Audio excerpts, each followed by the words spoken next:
বর্তমান বিশ্বের একটি ভয়ঙ্কর অস্ত্র হলো পারমাণবিক বোম, যা কয়েক সেকেন্ডে বিশাল এলাকাকে ধূলিসাৎ করে দিতে পারে।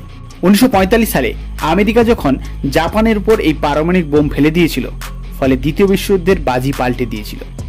এই বোমা কিন্তু বিশ্বের মাত্র কয়েকটি দেশের মধ্যে রয়েছে, যার মধ্যে ভারতেও রয়েছে। তবে ভারতের কাছে এই পারমাণবিক বোম তৈরি করা এত সহজ ছিল না। বিশ্বের আমেরিকা ও পশ্চিমের দেশগুলির চোখ রাঙানিকে উপেক্ষা করে ভারত গোপনে এই শক্তিটি তৈরি করেছিল।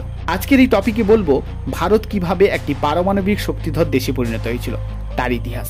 তাই ভিডিওটি শেষ পর্যন্ত দেখতে থাকুন এবং আমার চ্যানেলে নতুন হলে অবশ্যই চ্যানেলটি সাবস্ক্রাইব করুন। ভারতের স্বাধীনতা লাভের পর ডক্টর হোমিও জাহাঙ্গীর ভাবা বলেছিলেন ভারত সরকার চাইলে তিনি পারমাণবিক বোম বানানোর প্রস্তুতি নেবে। তৎকালীন ভারতের প্রধানমন্ত্রী জওহরলাল নেহরু ভারতের পরিস্থিতি অনুযায়ী প্রথমে কিন্তু পারমিশন দিচ্ছিলেন না, পরে তা বানানোর জন্য পারমিশন দিয়েছিল। এরপর ডক্টর ভাবার নেতৃত্বে 1954 সালে টম্বেতে ভাবা অটোমেটিক রিসার্চ সেন্টার তৈরি হয়। এই সময় পারমাণবিক শক্তির জন্য প্রয়োজনীয় প্রধান খনিজ ইউরেনিয়াম তা কিন্তু ভারতে পাওয়া যেত না। তাই ভারতকে ইউরেনিয়ামের জন্য আমেরিকা এবং কানাডার উপর নির্ভর করতে হয়েছিল। 1967 সালে ঝাড়খণ্ডের জাদুগোড়া খনি থেকে ইউরেনিয়াম উত্তোলন শুরু হয়।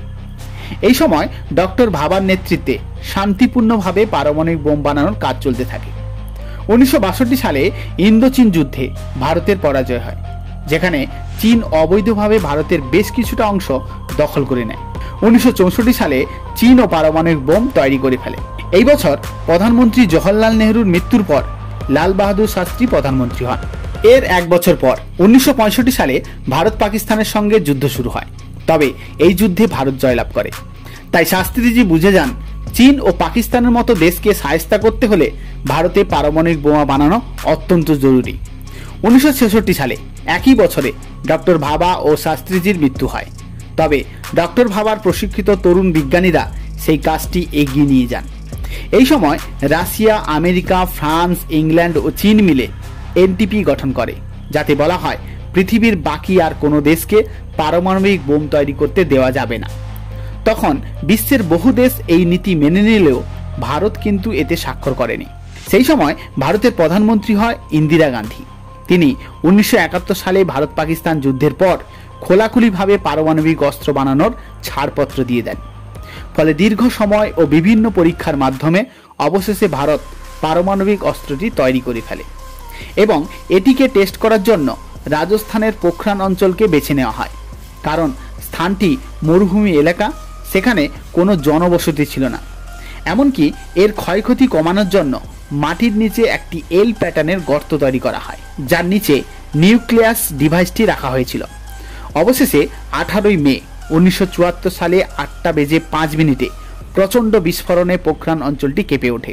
এই মিশনের অপারেটররা উল্লাসে ফেটে পড়ে। এই প্রজেক্টের নাম দেওয়া হয়েছিল স্মাইলিং বুদ্ধা। এই ঘটনাটি হওয়ার পর আমেরিকা ও পশ্চিমের দেশগুলির কাছে মেসেজ পৌঁছে যায়, ফলে তারা জানিয়ে দেয় পৃথিবীর কোনো দেশকে পারমাণবিক শক্তির পরীক্ষা করতে দেওয়া যাবে না। ইন্দিরা গান্ধীর পর ভারতের প্রধানমন্ত্রী হন পিভি নরসিমহা রাও। তার সময়ে 1995 সালে আবারও নিউক্লিয়ার টেস্টিংয়ের ব্যবস্থা করা হয়, কিন্তু আমেরিকা তার স্যাটেলাইটের মাধ্যমে জানতে পেরে যায়। ফলে তৎকালীন আমেরিকার প্রেসিডেন্ট বিল ক্লিনটন জানায় যদি ভারত এই ধরনের টেস্ট আবারও করে তাহলে ভারতকে তার খেসারত দিতে হবে। ফলে সেই সময়ের জন্য এই টেস্টিংকে বন্ধ করে দেওয়া হয়। এরপর যখন প্রধানমন্ত্রী হন অটল বিহারী বাজপেয়ী, তখন তিনি বিজ্ঞানী এপিজে আব্দুল কালাম এবং ভাবা রিসার্চ সেন্টারের বিজ্ঞানীদের আবারও নিউক্লিয়ার টেস্টের ছাড়পত্র দেন। ফলে কালাম স্যারের নেতৃত্বে 100 জন বিজ্ঞানীরা এই কাজে ঝাঁপিয়ে পড়ে। এইবার বিজ্ঞানীরা আমেরিকার স্যাটেলাইটের দৃষ্টি এড়ানোর জন্য গোপনীয়তা বজায় রাখতে চেষ্টা করে। তারা দিনের পরিবর্তে রাতের বেলায় কাজ করতে থাকে। এমনকি বিজ্ঞানীরা সেনাবাহিনীদের পোশাক পরে থাকতেন, দিনের বেলায় ক্রিকেট খেলায় মেতে থাকতেন। দূর থেকে দেখলে জায়গাটি মনে হতো যেন এখানে সেনাবাহিনীদের কোনো ক্যাম্প রয়েছে। এই মিশনটির নাম দেওয়া হয়েছিল অপারেশন শক্তি। অবশেষে 1998 সালে 11 মে দ্বিতীয়বার পোখরানের মাটি কেঁপে উঠেছিল। সঙ্গে সঙ্গে বিজ্ঞানীরা চিৎকার করে ওঠে ভারত মাতা কি জয়। এর আবার ঠিক একদিন পর অর্থাৎ 13 মে সেই পোখরানে 100 টনের 2টি হাইড্রোজেন বোম ব্লাস্ট করা হয়েছিল, যা সাধারণ পারমাণবিক বোমার থেকে অনেক বেশি ভয়ঙ্কর।